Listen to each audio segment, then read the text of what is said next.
Émile Benveniste. Problème de linguistique générale. 1. Transformation de la linguistique.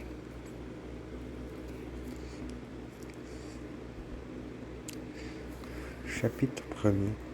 Tendances récentes en linguistique générale. Au cours des dernières décennies, la linguistique a connu un développement si rapide et étendu si loin son domaine qu'un bilan, même sommaire, des problèmes qu'elle aborde prendrait les proportions d'un ouvrage ou se dessécherait en une énumération de travaux. À vouloir seulement résumer l'acquis, on remplirait des pages où l'essentiel manquerait peut-être. L'accroissement quantitatif de la production linguistique est tel qu'un gros volume de bibliographie annuelle ne suffit pas à la recenser. Les principaux pays ont maintenant leur organe propre, leur collection et aussi leur méthode. L'effort descriptif a été poursuivi et étendu au monde entier. La récente réédition des langues du monde donne une idée du travail accompli et de celui bien plus considérable qui reste à faire. Les atlas linguistiques, les dictionnaires se sont multipliés. Dans tous les secteurs, l'accumulation des données produit des ouvrages de plus en plus massifs. Une description du langage enfantin en 4 volumes. W.F. Léopold. Une description du français en 7 volumes d'Amourette et Pichon ne sont que des exemples. Une revue importante peut aujourd'hui être consacrée exclusivement à l'étude des langues indiennes d'Amérique. On entreprend en Afrique, en Australie, en Océanie, des enquêtes qui enrichissent considérablement l'inventaire des fonds linguistiques. Parallèlement, le passé linguistique de l'humanité est exploré systématiquement. Tout un groupe d'anciennes langues d'Asie mineure a été rattaché au monde indo-européen et on modifie la théorie. La restitution progressive du proto-chinois, du malayo-polynésien commun, de certains prototypes amérindiens. Aucune forme du présent n'atteint quoi que ce soit d'originel. L'exploration des plus anciennes langues qui soient attestées les montre aussi complètes et non moins complexes que celles d'aujourd'hui. L'analyse des langues primitives y révèle une organisation hautement différenciée et systématique. Loin de constituer une norme, le type indo-européen apparaît plutôt exceptionnel.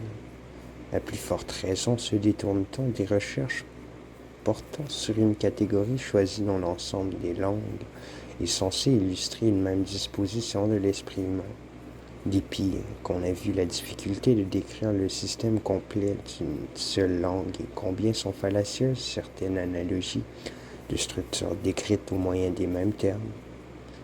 Il faut attacher une grande importance à cette expérience toujours plus large des variétés linguistiques du monde. On a tiré plusieurs leçons. Il est apparu d'abord que les conditions d'évolution ne diffèrent pas foncièrement selon les niveaux de culture et qu'on peut appliquer à la comparaison des langues non écrites les méthodes et les critères qui valent pour les langues de tradition écrite. À un autre point de vue, on s'est aperçu que la description de certains types linguistiques, des langues amérindiennes notamment, posait des problèmes que les méthodes traditionnelles ne peuvent résoudre. Il en est résulté un renouvellement des procédés de description qui, par contre-coup, a été étendu aux langues qu'on croyait décrites pour toujours et qui ont pris nouvelle figure. Autre conséquence encore, on commence à voir que les répertoires des catégories morphologiques, si variés qu'ils semblent, n'est pas illimité. On peut alors imaginer une sorte de classification logique de ces catégories qui en montrerait l'agencement et les lois de transformation. Enfin, et nous touchons ici à des questions dont la portée dépasse la linguistique, On discerne que les catégories mentales et les lois de la pensée ne font dans une large mesure que refléter l'organisation de la distribution des catégories linguistiques. Nous pensons à un univers que notre langue a d'abord modélé. Les variétés de l'expérience philosophique ou spirituelle sont sous la dépendance inconsciente d'une classification que la langue opère du seul fait qu'elle est langue et qu'elle symbolise. Ce sont là quelques-uns des thèmes que découvre une réflexion familiarisée avec la diversité des types linguistiques, mais à vrai dire, aucun n'a encore été exploité à fond. Dire que la linguistique tend à se faire scientifique, ce n'est pas seulement insister sur un besoin de rigueur qui est commun à toutes les disciplines, il s'agit d'abord d'un changement d'attitude envers l'objet, qui se définirait par un effort pour le formaliser.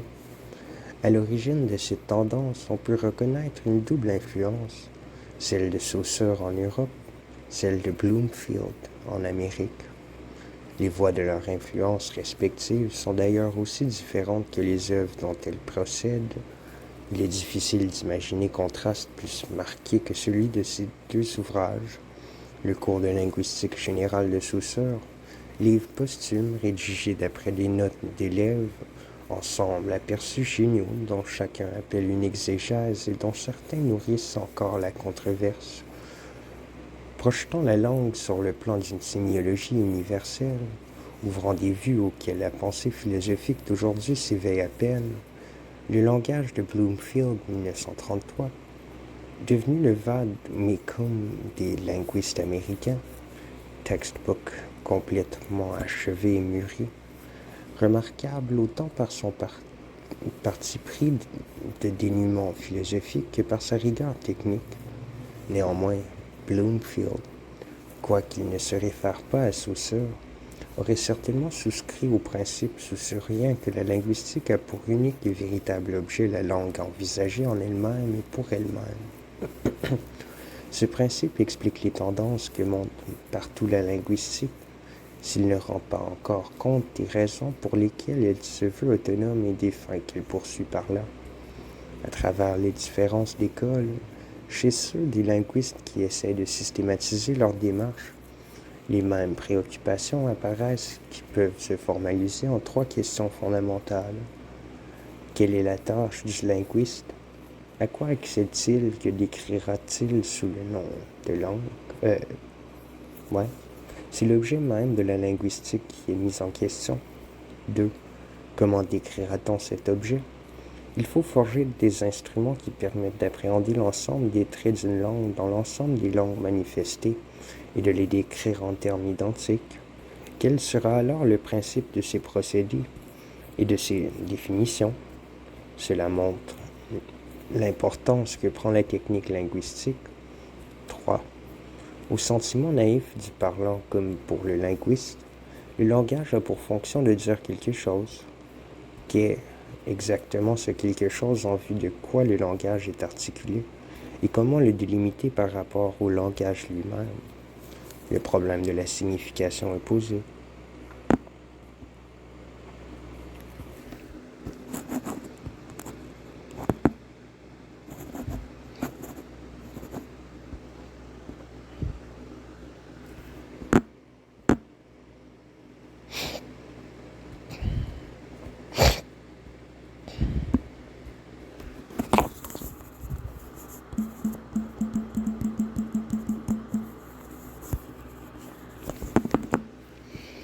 Le seul énoncé de ces questions montre que le linguiste veut se défaire des appuis ou des attaches qu'il trouvait dans des cadres tout faits et dans des disciplines voisines.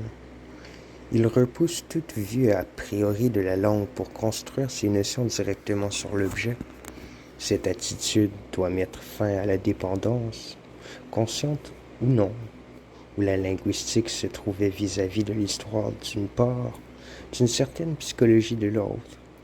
Si la science du langage doit se choisir des modèles, ce sera dans les disciplines mathématiques ou déductives qui rationalisent complètement leur objet en le ramenant à un ensemble de propriétés objectives munies de définitions constantes. C'est dire qu'elle deviendra de plus en plus formelle au moins en ce sens que le langage consistera en la totalité de ses formes observables, partant de l'expression linguistique native. On procède par voie d'analyse à une décomposition stricte de chaque énoncé en ses éléments, puis par analyse successive à une décomposition de chaque élément en unités toujours plus simples. Cette opération aura pour but de dégager les unités distinctives de la langue. Il y a déjà ici un changement radical de la méthode. Alors qu'autrefois l'objectivité consistait dans l'acceptation intégrale du donné, ce qui entraînait à la fois l'admission de la norme graphique pour les langages écrits et l'enregistrement minutieux de tous les détails articulatoires pour les textes oraux. On s'attache aujourd'hui à identifier les éléments en tant qu'ils sont distinctifs à tous les niveaux de l'analyse pour les reconnaître, ce qui n'est en aucun cas une tâche aisée. On s'éclaire de ce principe qu'il n'y a dans une langue que des différences, que la langue met en œuvre un ensemble de procédés discriminatoires. On ne dégage que les traits pourvus de valeurs significatives en écartant, après les avoir spécifiés, ceux qui ne représentent que des variantes. Une grande simplification est opérée désormais. Il devient alors possible de reconnaître l'organisation interne et les lois d'agencement de ces traits formels. Chaque phonème ou morphème devient relatif à chacun des autres, en ce qu'il en est à la fois différent et solidaire. Chacun délimite les autres, qui le délimitent à leur tour, distinctivité et solidarité étant des conditions connexes. Ces éléments s'ordonnent en série et montrent dans chaque langue des arrangements particuliers. C'est une structure dont chaque pièce reçoit sa raison d'être de l'ensemble qu'elle sert à composer. Structure est un des termes essentiels de la linguistique moderne, un de ceux qui ont encore valeur programmatique, pour ceux qui l'emploient en connaissance de cause, et non simplement pour se mettre au goût du jour. Il peut signifier deux choses assez différentes. On entend par structure, particulièrement en Europe, l'arrangement d'un tout en partie et la solidarité démontrée entre les parties du tout qui se conditionnent mutuellement. Pour la plupart des linguistes américains, ce sera la répartition des éléments tels qu'on la constate et leur capacité d'association et de substitution. L'expression de linguistique structurale en reçoit des interprétations différentes, assez différentes en tout cas pour que les opérations qu'en découlent n'aient pas le même sens. Sous le nom de structure, un Bloomfieldien décrira un agencement de faits qu'il segmentera en éléments constitutifs. Il définira chacun de ces éléments par la place qu'il occupe dans le tout et par les variations et les substitutions possibles à cette même place. Il repoussera comme entaché de téléologie la notion d'équilibre et de tendance que Trubetskoy ajoute à celle de structure et qui s'est cependant révélée féconde. C'est même le seul principe qui fasse comprendre l'évolution des systèmes linguistiques. Un état de langue est avant tout le résultat d'un certain équilibre entre les parties d'une structure, équilibre qui n'aboutit cependant jamais à une symétrie complète, probablement parce que la dissymétrie est inscrite dans le principe même de la langue du fait de la symétrie des organes phonateurs. La solidarité de tous les éléments fait que chaque atteinte est portée sur un point, mais en question l'ensemble des relations et produit tôt ou tard un nouvel arrangement. Dès lors, l'analyse diachronique consiste à poser deux structures successives et à dégager leurs relations, en montrant quelle partie du système antérieur était atteinte ou menacée et comment se préparait la solution réalisée dans le système ultérieur. Par là, se trouve dénoué le conflit si vivement affirmé par Saussure entre diachronie et synchronie. Cette conception de la structure organisée en totalité se complète par la notion de hiérarchie entre les éléments de la structure. On en trouve une illustration remarquable dans l'analyse donnée par R. Jacobson de l'acquisition et de la perte des sons du langage chez l'enfant et chez l'aphasique respectivement. Les sons acquis en dernier par l'enfant sont les premiers à disparaître chez l'aphasique, et ceux que l'aphasique perd en dernier sont ceux que l'enfant articule en premier. l'ordre de disparition étant inverse de celui de l'acquisition. En tout cas, une analyse ainsi conçue n'est possible que si le linguiste est en mesure d'observer intégralement, de contrôler ou de faire varier à son gré le jeu de la langue décrite. Seules les langues vivantes, écrites ou non, offrent un champ assez vaste et des faits assez sûrs pour que l'investigation soit conduite avec une rigueur exhaustive. La prépondérance est donnée aux langues parlées. Cette condition s'est imposée à certains linguistes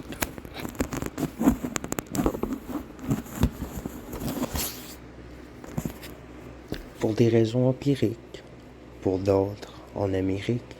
Pour d'autres en Amérique, c'est d'abord la nécessité de noter et d'analyser des langues indiennes, difficiles et variées, qui a été justement le point de départ d'une révision dans les méthodes descriptives, puis dans la doctrine générale. Mais peu à peu, le renouvellement s'étant à la description des langues anciennes, il devient même possible de réinterpréter, à la lumière des nouvelles théories, les données fournies par la méthode comparative. Des travaux comme ceux de J. Kurilowicz sur la reconstruction des phases indo-européennes montrent tout ce qu'on peut attendre d'une analyse ainsi orientée.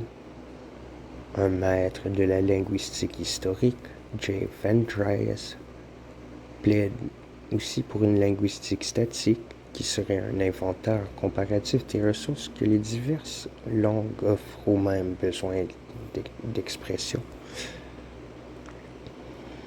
On comprend que le type d'étude qui prédomine ces dernières années soit la description systématique, partielle ou totale, d'une langue particulière, avec un souci technique qui n'avait jamais été aussi minutieux. Car le linguiste se sent astreint à justifier ses procédés de bout en bout. Il met en avant un appareil de définition qui doit légitimer le statut qu'il confère à chacun des éléments définis, et les opérations sont présentées explicitement de manière à rester vérifiables à toutes les étapes de la procédure. Il en résulte une refonte de la terminologie. Les termes employés sont si spécifiques que le linguiste informé peut reconnaître dès les premières lignes l'inspiration d'une étude et que certaines discussions ne sont intelligibles aux tenants d'une méthode que transposées dans leur propre nomenclature. On exige d'une description qu'elle soit explicite et cohérente et que l'analyse soit conduite sans égard à la signification, mais seulement en vertu de critères formels. C'est surtout en Amérique que ces principes sont affirmés et ils y ont donné lieu à de longues discussions. Dans un livre récent, Methods in Structural Linguistics, 1951, Elsadas Harris en a produit une sorte de codification. Son ouvrage détaillait pas à pas les procédés qui dégagent les phonèmes et les morphèmes d'après les conditions formelles de leur agencement, distribution, environnement, substitution, complémentarité, segmentation, corrélation, etc. Chacune des opérations illustrées par des problèmes particuliers traités avec un appareil quasi mathématique de symboles graphiques.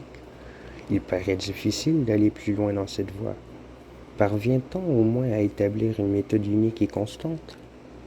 L'auteur est le premier à convenir que d'autres procédés sont possibles et que certains seraient même plus économiques, en particulier quand on fait intervenir la signification, en sorte qu'on se demande à la fin s'il n'y a pas quelque gratuité dans ce déploiement d'exigences méthodologiques. Mais surtout, on observera que tout le travail du linguiste porte en fait sur le discours, assimilé implicitement à la langue. Ce point fondamental devrait être discuté de pair avec la conception particulière de la structure admise chez les partisans de cette méthode, des schèmes de distribution, si rigoureusement qu'ils soient établis, ne constituent pas une structure, non plus que des inventaires de phonèmes et de morphèmes, définis par segmentation dans des chaînes de discours, ne représentent la description d'une langue. Ce qu'on nous donne en fait est une méthode de transcription et de décomposition matérielle appliquée à une langue qui serait représentée par un ensemble de textes oraux et dont le linguiste serait censé ignorer la signification.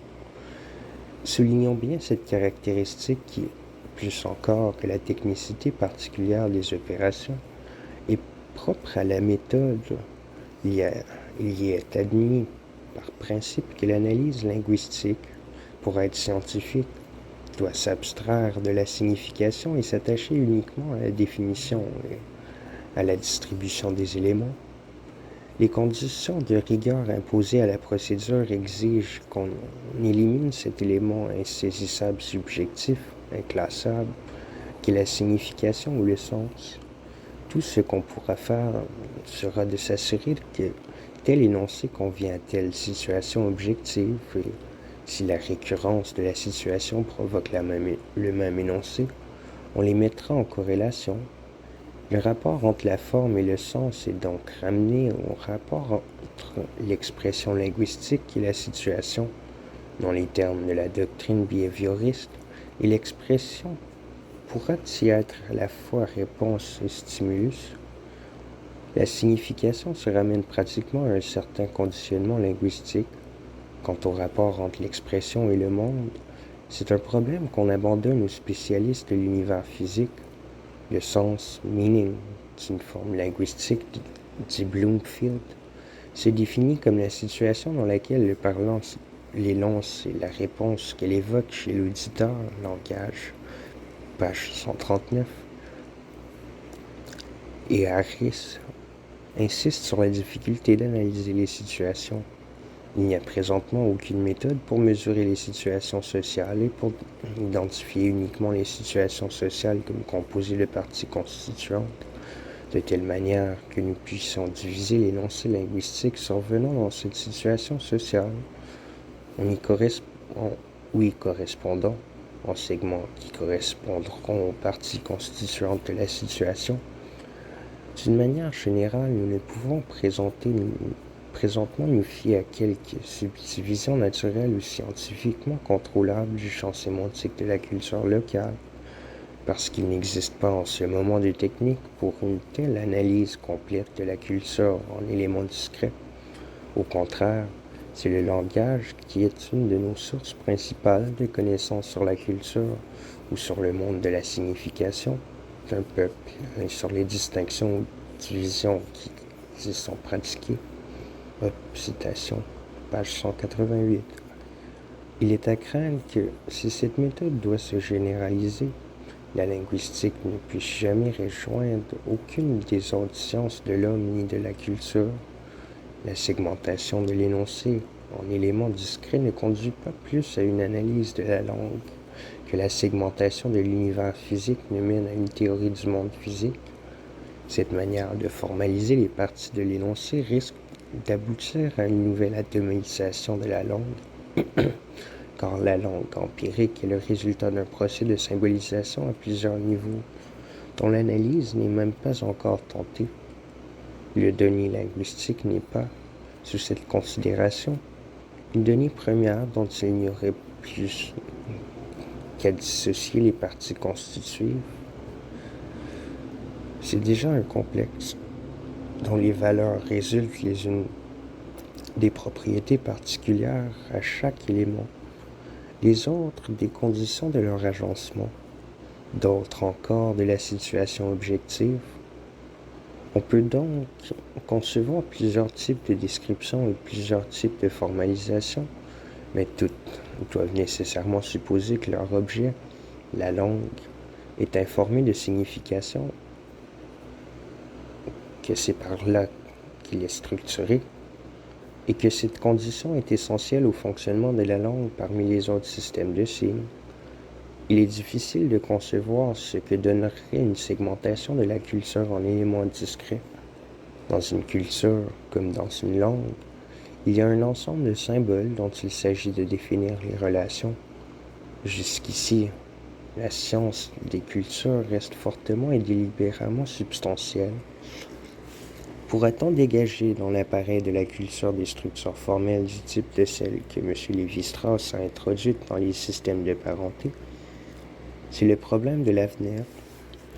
On voit en tout cas combien serait nécessaire pour l'ensemble des sciences qui opèrent avec des formes symboliques une investigation des propriétés du symbole.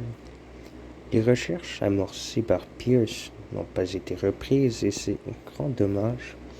C'est du progrès dans l'analyse des symboles qu'on pourrait attendre notamment une meilleure compréhension des procès complexes de la signification dans la langue et probablement aussi hors de la langue.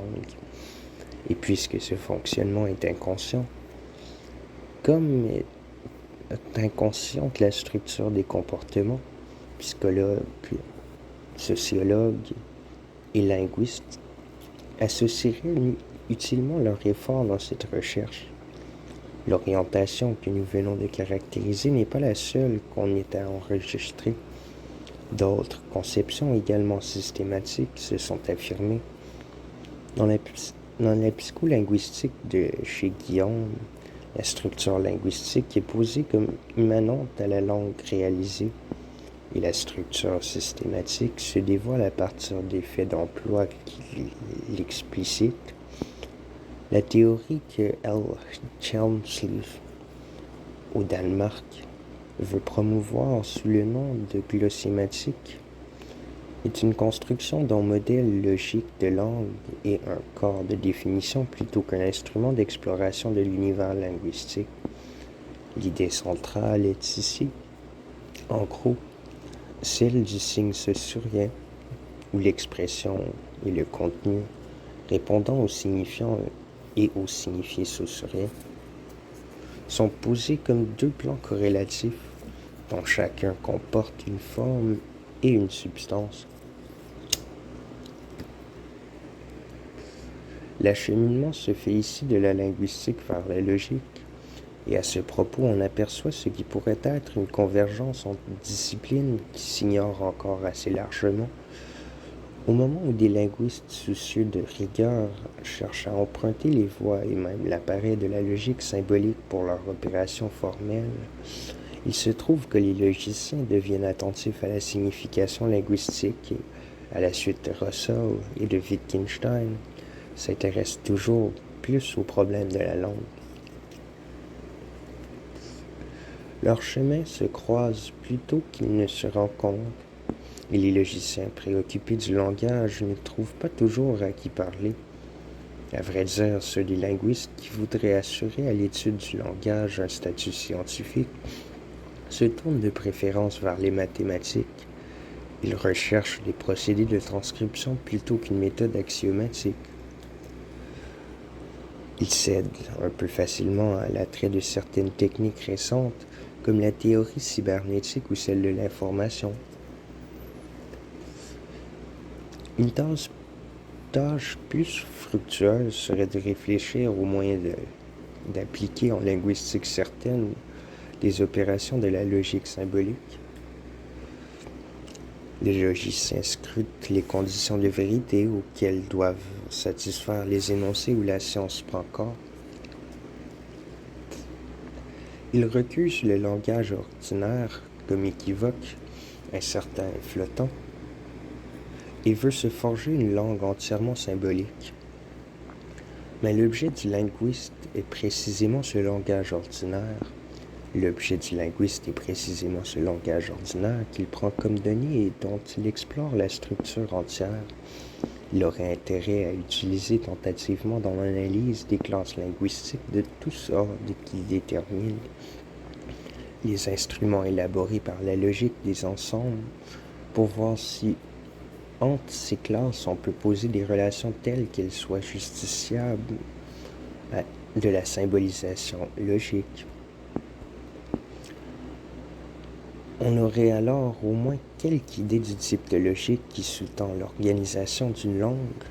On verrait s'il y a une différence de nature entre les types de relations propres au langage ordinaire et ceux qui caractérisent le langage de la description scientifique, ou, en d'autres termes, comment le langage de l'action et celui de l'intelligence se comportent mutuellement. Il ne suffit pas de constater que l'un se laisse transcrire dans une notation symbolique, l'autre non. ou non immédiatement. Le fait demeure que l'un et l'autre procèdent de la même source et qu'ils comportent exactement les mêmes éléments de base. C'est la langue même qui propose ce problème. Ces considérations nous éloignent beaucoup en apparence des thèmes de recherche que la linguistique se donnait il y a quelques décades. Mais ces problèmes sont de tous les temps, sont de tous les temps. Si c'est aujourd'hui seulement qu'on les aborde, par contre,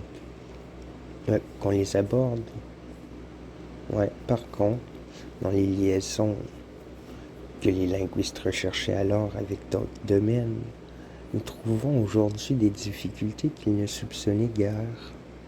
Meillet écrivait en 1906 « Il faudrait déterminer à quelle structure sociale répond une structure linguistique donnée, comment, d'une manière générale, les changements de structure sociale se traduisent par des changements de structure linguistique. »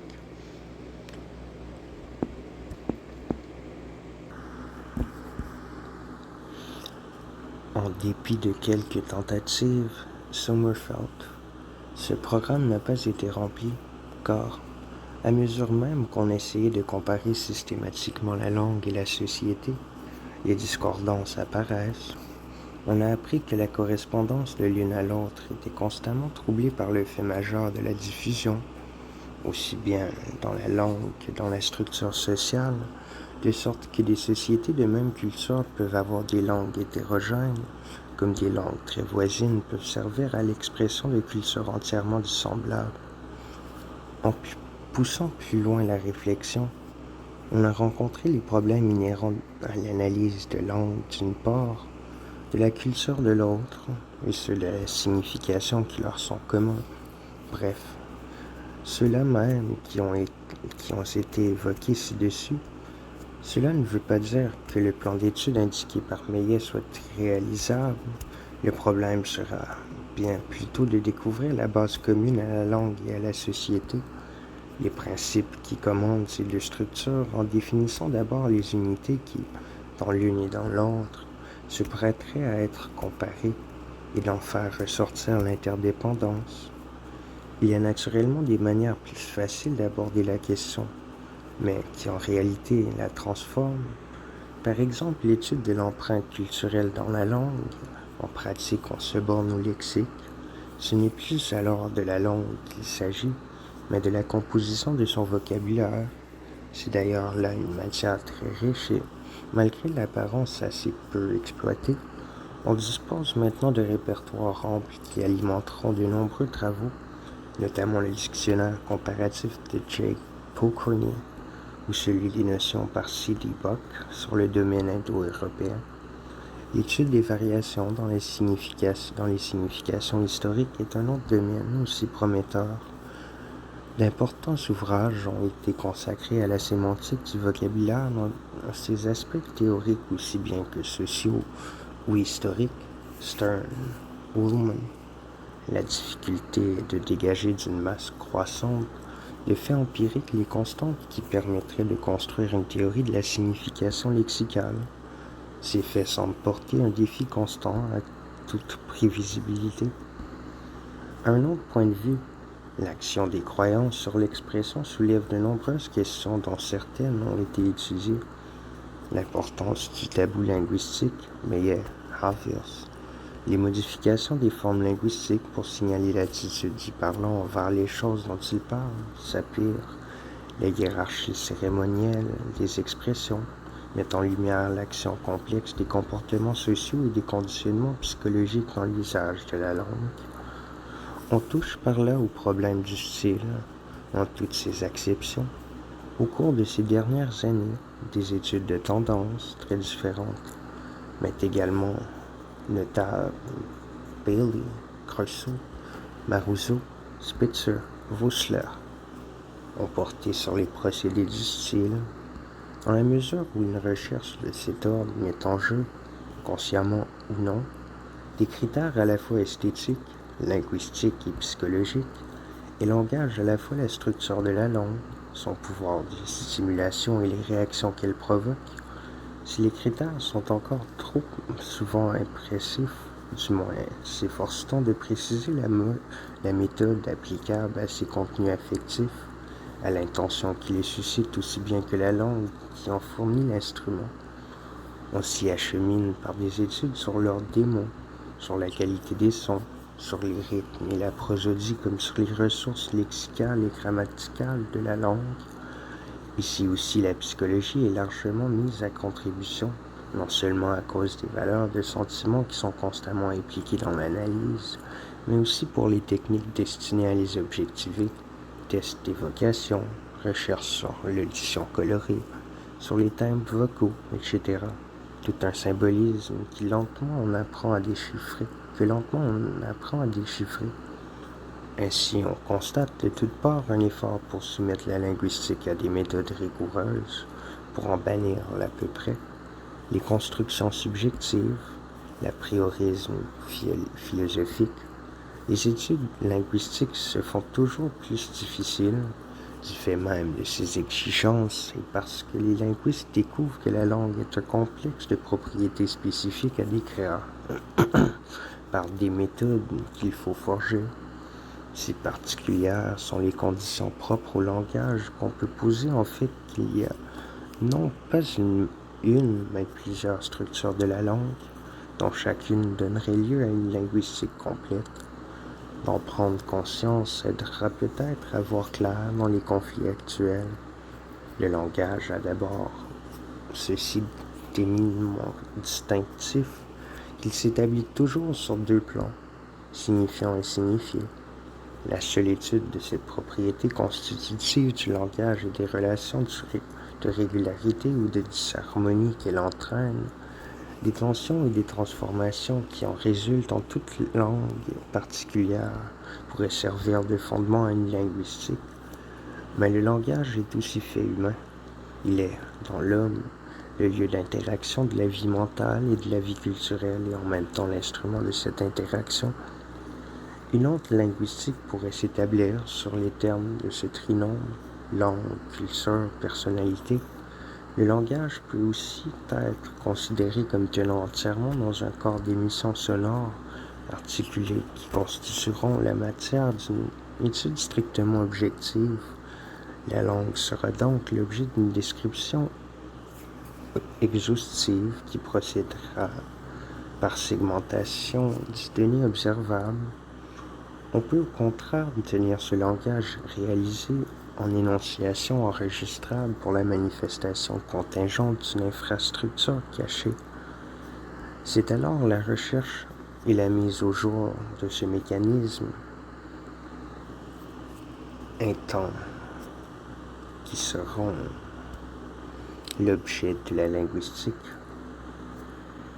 Le langage admet aussi d'être constitué en structure de jeu, comme un ensemble de figures produites par les relations intrinsèques d'éléments constants. La linguistique deviendra alors la théorie des combinaisons possibles entre ces éléments et des lois universelles qui les gouvernent. On voit encore comme possible une étude du langage en tant que branche d'une sémiotique générale qui couvrirait à la fois la vie mentale et la vie sociale. Le linguiste aura alors à définir la nature propre des symboles linguistiques à l'aide d'une formalisation rigoureuse d'une métalangue distincte. Cette énumération n'est pas exhaustive et ne peut pas l'être. D'autres conceptions verront peut-être le jour.